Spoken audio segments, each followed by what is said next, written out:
बरेली 120 भोजीपुरा विधानसभा क्षेत्र से सपा नेता हाजी तसव्वुर खान, जो भोजीपुरा विधानसभा क्षेत्र के निवासी हैं और समाजवादी पार्टी से आवेदन करता होने के साथ साथ 2017 के बाद से लगातार 120 भोजीपुरा विधानसभा क्षेत्र के एक ही गांव के मतदाताओं से सीधा संपर्क होने के कारण समस्त दावेदारों में मजबूत दावेदार गिने जा रहे हैं। हाजी तसव्वुर खान की मजबूत दावेदारी की क्षेत्र में चर्चाओं को सुनकर आज हमारे संवाददाता ने उनके निवास स्थान पर उनसे मुलाकात कर खास बातचीत करने पर बताया कि वे समाजवादी पार्टी में एक लंबे समय से जुड़े हुए हैं और 120 भोजीपुरा विधानसभा क्षेत्र के ही रहने वाले हैं। उन्होंने कहा, आज जिस तरह उत्तर प्रदेश में जनता बदलाव चाहती है और उत्तर प्रदेश के सपा सुप्रीमो को सत्ता सौंपकर प्रदेश का चौमुखी विकास चाहती है, ठीक उसी तरह 120 भोजीपुरा विधानसभा क्षेत्र की जनता भी बदलाव चाहती है और अपने क्षेत्र के ही व्यक्ति को विधायक बनाकर भोजीपुरा विधानसभा क्षेत्र का चौमुखी विकास चाहती है। सपा नेता हाजी तसव्वुर खान ने कहा, विकास समाजवादी पार्टी की प्राथमिकता में शामिल है। इसके अलावा हमारी विधानसभा भोजीपुरा औद्योगिक क्षेत्र में आती है। अगर पूर्व के विधायकों ने इस पर ध्यान दिया होता तो सबसे ज्यादा रोजगार के अवसर हमारी विधानसभा में ही होते, परंतु अधिकतर बाहरी लोगों का विधायक चुना जाना ही इस विधानसभा क्षेत्र के पिछड़ेपन का मुख्य कारण है। सपा नेता हाजी तसव्वुर खान ने कहा, अगर पार्टी हमको टिकट देती है और क्षेत्र की जनता हमें चुनाव जिताती है तो हमारे राष्ट्रीय अध्यक्ष की प्राथमिकता में विकास प्रथम स्थान पर है, जो सपा सरकार में काफी तेजी से किया जाएगा और हम भोजीपुरा विधानसभा क्षेत्र में इंडस्ट्रीज लगवाकर रोजगार के अवसर पैदा करेंगे। शिक्षा को बढ़ावा देने के लिए हमारा प्रयास होगा कि हमारी विधानसभा क्षेत्र के लोग डिग्री कॉलेज तक की शिक्षा प्राप्त करें। शिक्षा को रोजगार से जोड़ने के लिए हमारी योजना अपने विधानसभा क्षेत्र में ITI खुलवाने की रहेगी। स्वास्थ्य चिकित्सा के क्षेत्र में हमारा प्रयास होगा, स्वास्थ्य सुरक्षा के अंतर्गत प्रत्येक परिवार को बेहतर स्वास्थ्य सेवाएं दी जाए। हाजी तसव्वुर खान ने कहा, देश की जनता को आकलन करना होगा। समाजवादी सरकार में खाने पीने के सामान से लेकर पेट्रोल, डीजल, गैस, भवन निर्माण सामग्री, वाहन चलान, असलहा नवीनीकरण में योगी सरकार ने 2 से 3 गुना तक बढ़ोतरी करके मध्यवर्गीय परिवारों की तो कमर ही तोड़ दी है, जिसका जवाब उत्तर प्रदेश की जनता 2022 में समाजवादी सरकार बनाकर देगी। इस संबंध में हाजी तसव्वुर खान ने बताया, मैं मुस्तकीम मंसूरी, खोजी कैमरा से। हमारे साथ हाजी तसव्वुर खान साहब मौजूद हैं, समाजवादी पार्टी के कद्दावर नेता हैं और 120 भोजीपुरा विधानसभा क्षेत्र से आवेदन करता हैं। आज हम उनकी तैयारियों के बारे में हाजी तसव्वुर खान से जानकारी लेंगे।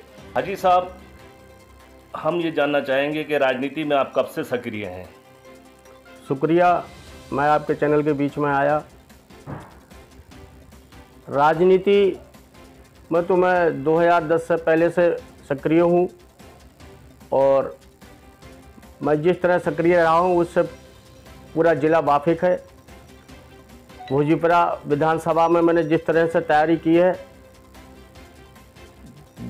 2010 से अब तक, उससे बच्चा बच्चा जानता है, क्योंकि मैं इस भोजीपुरा विधानसभा का मूल निवासी हूँ। बाकी लोग जो यहाँ से चुनाव लड़ते हैं या यहाँ चुनाव की बात करते हैं, वो सारे के सारे लोग बाहर के हैं। भोजीपुरा विधानसभा का उनमें एक भी आदमी नहीं है। इसलिए भोजीपुरा की जनता मुझे बड़ा प्रेम दे रही है, बड़ा ही हाथों हाथ मुझे ले रही है। इस समय मैं जनता के बीच जा रहा हूँ। मुझे लग रहा है कि जनता इस बार समाजवादी को पूरी तरह चाह रही है।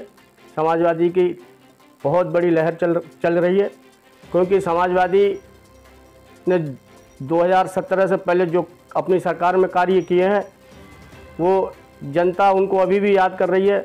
चाहे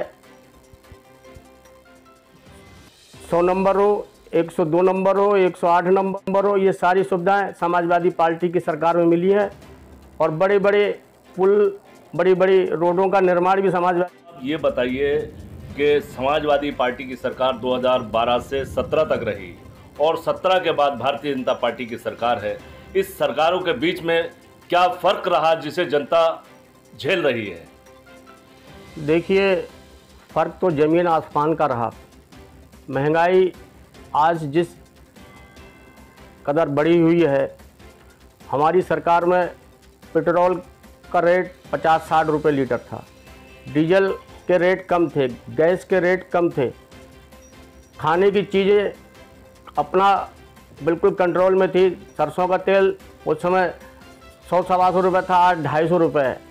ये सारी महंगाई जो है आज की सरकार में आई है, समाजवादी की सरकार में सारे रेट कंट्रोल में थे और इन लोगों ने विकास के नाम पर तो कुछ कराया ही नहीं है। जितना विकास हम लोगों ने अपनी सरकार में कराया उन्हीं के ये फीता नहीं काट पा रहे हैं। बाकी इनके विकास जो है हिंदू मुस्लिम, हिंदुस्तान पाकिस्तान, कब्रिस्तान शमशान, ये ऐसे नारे थे जिनसे लोगों को दूर करना इनका काम था। 5 साल रहा है, इन्होंने 5 साल लोगों को दूर किया है। आज ये फिर उसी रास्ते पर इनके पास, क्योंकि कोई विकास का मुद्दा तो है नहीं, धार्मिक मुद्दे को ये फैलाकर हिंदू मुस्लिम करके अब चुनाव के बीच आना चाह रहे हैं। लेकिन जनता सारा जान चुकी है, जनता इनको पहचान चुकी है। इस बार ये बुरी तरह से चुनाव हारेंगे और हमारी सरकार बहुत बड़े बहुमत में जीतने जा रही है। आज जो महंगाई के मुद्दे पर आदमी इतना त्रस्त है, इन लोगों ने जीएसटी लाकर, नोटबंदी करके ये सारी महंगाई चरम स्तर पर पहुंचा दी है। यही सब मुद्दे हैं जिससे आज जनता बुरी तरह इनसे त्रस्त है। तसव्वुर साहब, जिस तरीके से आपके राष्ट्रीय अध्यक्ष अखिलेश यादव ने अपनी सरकार में बैटरी रिक्शा वितरण, लैपटॉप वितरण, तमाम योजनाएं जो चलाई थीं, योगी सरकार उन्हीं योजनाओं को अपनी सरकार में फिर से चलाना आरंभ कर चुकी है, जिसमें रिक्शा वितरण का कार्यक्रम बरेली में भी किया जा चुका है। इस पर क्या कहना चाहेंगे? आप बिल्कुल ही सही कह रहे हैं। ये सरकार हमारे कामों की नकल कर रही है, क्योंकि इस सरकार को पता है हमारी सरकार ने जो भी काम किए बिल्कुल सही किए थे, जनता की भलाई के लिए किए थे। इसीलिए इनको पता है अगर हम वही काम करें तभी सत्ता में आ सकते हैं, इसलिए उनकी ये नकल कर रहे हैं, पर नकल करना भी इनको नहीं आ रहा है। तसव्वुर साहब, ये बताइए, अगर 120 भोजीपुरा क्षेत्र की जनता आपको विधायक बनाती है, क्षेत्र का प्रतिनिधि चुनती है, तो आप 120 भोजीपुरा क्षेत्र की जनता के लिए क्या करेंगे? देखिए, मैं दरवाजे बंद करने के लिए, लोगों की बात तो ना सुनने के लिए या लोगों की समस्याओं को ना सुलझाने के लिए इस भोजीपुरा क्षेत्र में चुनाव लड़ने के लिए नहीं आ रहा हूँ। मैं इसलिए आ रहा हूँ क्योंकि ये मेरा घर है, ये मेरा मूल निवासी हूँ मैं इस क्षेत्र का, और मैं 60-65 हज़ार रुपये मुझे महीनेवार मिलता था। मैं वो नौकरी छोड़कर, सरकारी नौकरी छोड़कर जनता के बीच आया हूँ। मात्र इसलिए आया हूँ कि जो लोग यहाँ परेशान रहते थे, जिन लोगों की समस्याएं होती थी, उनको कोई सुलझाने वाला नहीं था। इस क्षेत्र में बहुत सारी समस्याएं हैं। यहाँ कोई कॉलेज नहीं है, यहाँ कोई फैक्ट्री नहीं है, यहाँ जगह जगह आप देखते होंगे बिजली के तार टूटे पड़े हैं, कहीं ट्रांसफार्मर नहीं है, कहीं स्कूल गिरे हुए हैं, कहीं रोडों में गड्ढे हैं। तो ये बहुत सारे विकास के काम हैं। इन सारे विकास के कामों के लिए मैं करने यहाँ आया हूँ। और ये लोग जो यहाँ से जीत के चले जाते हैं, ये बाहर के हैं, इनको पता है भोजीपुरा हमारा घर नहीं है। तो दर्द तो उसको होता है जिसका घर होता है। ये मेरा घर है, यहाँ जो भी किसी भी आदमी को कोई परेशानी होती है तो मुझे दर्द होता है। मैं चाहता हूँ मैं उससे मिलूँ और उसके दर्द में शामिल हूँ। और जहाँ तक विकास की बात है, तो मैं बहुत सारे विकासों की योजनाएं मेरे इस क्षेत्र के लिए है और मैं इस क्षेत्र को एक उत्तम विधानसभा क्षेत्र बनाऊंगा और ये ज़िले में अपनी अलग पहचान ये भोजीपुरा रखेगी। इंशाअल्लाह अगर मैं विधायक बना तो ये सारे काम मेरी नज़र में हैं।